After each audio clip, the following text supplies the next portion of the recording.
out kay Pastor Rawi mga kuba.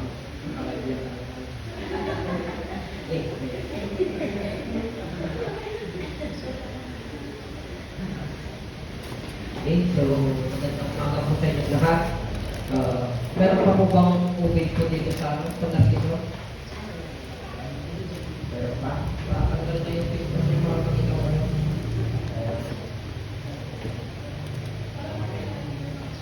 Kala ko kasi yung mga kabataan sa church sa Wigan, iba pala. So, nice to be back dito po sa Asal Season. I thank God kasi nakapag-church po kami rito. Actually, without no plan kung na pumunta rito, pero yamang nandito rin lang bang kami kasi nakipalahit kami ilang mga ibo. So, nagpaalam naman ako kay pastor namin. Sabi ko, pastor, doon na lang po kami mag-church sa San Narciso po ba. Anyway, nakapunta naman na siya dito yung pastor namin. Kilala na yung pastor namin. So, ayun, napakaganda po ng church po dito. Ayun, may bubida na tayo. Alos, 5 taon yata. 5 taon na last na tumayo po ko dito para mag-stay mo niya natin. Pero yun nga, kapasalamat ko kay Lord kasi ang dami pong mga kabataan, mga new faces, yung mga adult, mayroong bago, mayroong din luma. Sister Buena yata, lumayos na ang mga luma. Okay. So, nandiyan din sila dahil para siya yung parents ni Sister Ida. Palagi rin kami nakikita ni yung anak yung school na rin yung full-time school na rin siya. Pastor sa so, ayun po.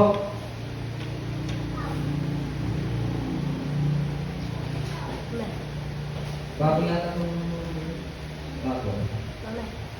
Okay. Iba na yung ginawa ko. So, ayun po, nagpapasalamat ko kay Lord kasi nakakatuwa lang din sa nasitong daming mga kabataan. Sana po magpatuloy po kayo. Kasi napakasaya po maglingkod sa Panginoon. Walang boring sa buhay ng Kristiyano.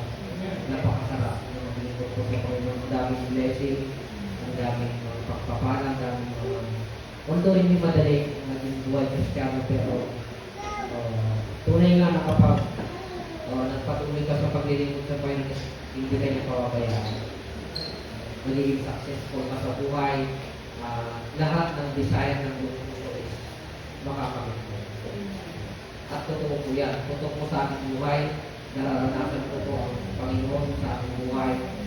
Hindi lang sa salita na nakilala ko ang Panginoon, kundi ayun, God proof na totoo po siya sa aking buhay. Wala ko sa kalagayan ko ngayon kung hindi po totoo ang Diyos kasi ang hilig ko ang Diyos. Totoo ako. Kaya magpatuloy lang po tayo po ay nasa tamang daan. Wala na po tayo sa dating daan, kundi nasa totoo at isang daan. Okay? So, ayun po. Shout out ko rin yung first form namin, si Ardon Abraham. Birthday niya po kayo.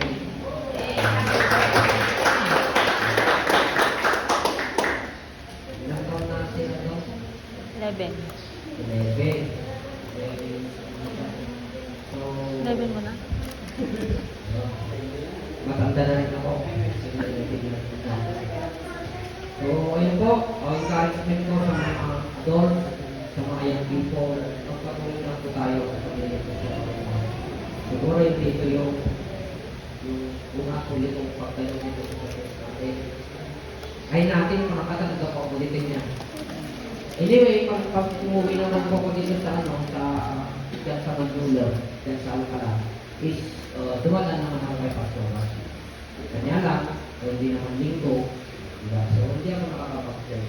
Pero ngayon nga, binigyan kami ni Lord ng opportunity para po makita ko kayo dito at makasama ko kayo sa pagpuri at pagsamba sa ating Lord. So, So, binabalik ko pong lahat ng papulot ko sa lahat.